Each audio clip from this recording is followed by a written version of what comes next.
Okay, today we're learning our last method for solving a quadratic equation. So I want you to take a look at this warm-up first and decide which method you would use to solve the following equation. So based on our last two lessons. So pause the video, think about how you would solve. You can go ahead and solve it if you want, and then we'll start the video back up. Okay, so hopefully for the first one you chose factoring as a method to solve. So with this one we are going to have, and I'll just go ahead and solve it really quickly. So x plus 3 times x minus 2 is equal to 0. And then in this case we would get our two answers. So x is equal to -3 and +2. Okay, so the next one we would, the method for this one here, we would say we were solving by factoring. And this one here, it looks like it's in kind of that vertex form shape. So here we would solve by isolating x, or we would say we're solving by rearranging. So either of those would be fine if you were answering a question. If you did go ahead and solve that second one, your exact values would be x is equal to 3 plus or minus √3. Your approximate values would be 4.7 and 1.3. Okay, so today we're learning that third method. It is called the quadratic formula. So to use the quadratic formula to solve, the equation must be written in standard form.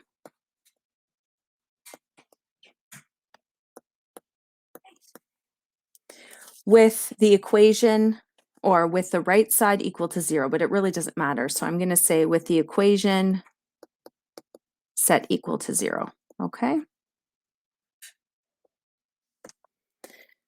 So what does that look like? Well, when I have a quadratic equation in standard form, it's going to look like this. So ax squared plus bx plus c is equal to 0, where a and b are the coefficients of x squared and x, and then c is our constant. So this would be standard form.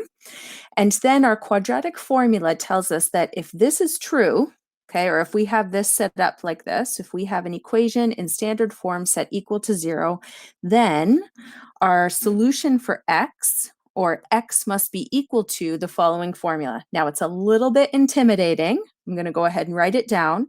Negative b, so that coefficient b, plus or minus the square root of b squared minus 4 times a times c, and all of this is over 2 times a. So a lot of people get a little bit nervous when they first see the quadratic formula, but this is one of those formulas that you will memorize. And how do we memorize it? Before every question when we're solving, we write down that quadratic formula. There's a lot of videos too about songs that you can make with a quadratic formula. I won't sing on this video, but if you request maybe on our discussion board to that you really need to know a song to help you memorize it, I will do that there for you. But we're going to practice using this formula, and you'll be surprised how quickly you'll have this memorized. And to be honest, it's not hard to use. The most difficult part is just punching things into your calculator. So you need to be very careful with that. So to show you how we're going to use this, we're going to take a look at a couple examples. So the first example we're going to look at, we actually solved it already in the warm-up by factoring. So we are going to solve it a second way, and that's with the quadratic formula. So the first thing I'm going to take a look at is those coefficients that are in front of x squared and x, and that constant c at the end. So here, I know that the coefficient of x squared is 1, so a is equal to 1. The coefficient of x is also 1, and then my constant here is -6, okay? So when I go to solve this, I'm going to first write down the quadratic formula. So x is equal to -b plus or minus the square root of b squared minus 4 times a times c, or minus 4ac all over 2a. And all I need to do at this point is plug in my values for a, b, and c. So I'm going to have negative, and then instead of b, I have 1, right? That's my b value, plus or minus square root. And here I have b squared, so that's 1 squared, minus 4, and then times a, which is 1, times c, which is -6. And then I have all of this all over 2 times a, which is just 1. Okay. So let's keep working on this. We're going to go ahead and simplify what's underneath that square root. So here I have -1 plus or minus the square root. Here I have 1 squared is 1. And then actually the biggest mistake that gets made right here is I actually have -4 times 1 times -6. So I have positive 24 here. Okay, because I have a negative times a negative. And then this is all over 2. Okay, so now I'm going to continue simplifying underneath that square root. So I have x is equal to -1 plus or minus the square root of 25 all over 2. Great. And then I have -1 plus or minus the square root of 25 is 5 all over 2. And this is where I'm going to get my two answers. So I'm going to have x being equal to -1 plus 5 divided by 2, which gives me 4 over 2, which is 2. Okay, so there's my one answer. And then I have x is equal to -1 minus 5 all over 2, which is -6 divided by 2, which is -3. And this is the same answer we got in our warm-up. Now, you might be thinking to yourself, well, factoring is way easier than quadratic formula. In this case, for sure, if we see that we can factor it right away and solve, definitely way easier and maybe takes you a little bit of a shorter time. But we do have a lot of quadratic equations where we can't factor and we can't rearrange. And that's when the quadratic formula really comes into in handy. Okay, so let's take a look at another example where we have one that we cannot factor. So this example 2, I'm going to solve 2x squared minus 9x plus 6. Okay, and the first thing that I need to do is recognize that my a here is equal to 2, my b is equal to -9, and my c is equal to 6. And now I can plug those into the quadratic formula. So I have x equals, and I'm going to write it down again so that I memorize it, -b plus or minus the square root of b squared minus 4 times a times c all over 2a. So then I'm going to plug in my values. So I have negative, and then my b value is -9. So -9 plus or minus the square root of -9 all squared minus 4 times 2 times 6 all over 2 times 2. So take a look at where I got all those values from, the a, the b, and the c. And now I'm going to simplify. So -9 is just +9, plus or minus. Now, I like to put this whole piece into my calculator. Now, some of you might have some troubles with that. My advice to you is when you put it into your calculator, add a set of brackets right there, and that might help. So I do that all in one go on my calculator. And when I do -9 squared minus 4 times 2 times 6, I get 33. So I have root 33 all over 4. So if the question asked me for exact answers, my answers would be 9 plus root 33 over 4, and the other x value would be 9 minus root 33 over 4. So again, these are exact answers. I can't square root 33 and get an integer, so we can leave our answer like that. If we were asked for an approximation, we can just plug these into our calculator and find out that approximate answer. So another way to write it would be x is equal to approximately 3.686 and 0.814.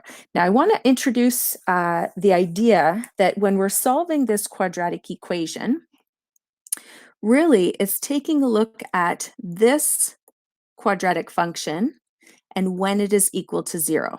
Okay, so down here, I took a look at this quadratic function here and plugged it into Desmos. And when this function has a y value equal to 0, you can see That's where those x-intercepts come from. So the idea of solving when I have this equation set equal to 0 gives us our x-intercepts. So anytime we're asked to solve a quadratic equation, we can actually punch in the quadratic function into Desmos, and it will give us those x-intercepts, which are our answers.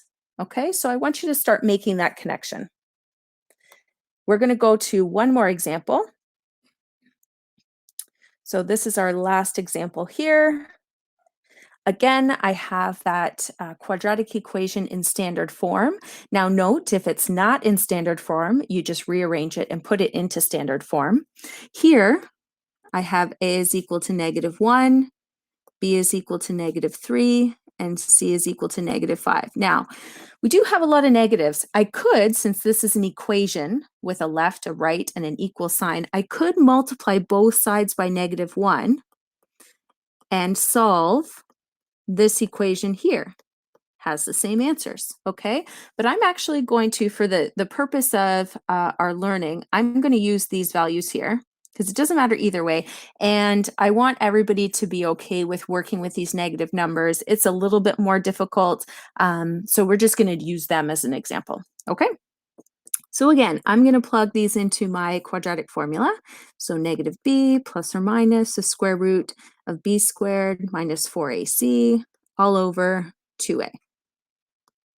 Okay, so now I plug in my a, b, and c. So I have -3 plus or minus the square root b squared. So that's -3 squared. Don't forget those brackets. Minus 4 times a, which is -1, times c, which is -5. All over 2 times -1. Okay, so then I get -3 gives me +3. Plus or minus underneath here, I get 9.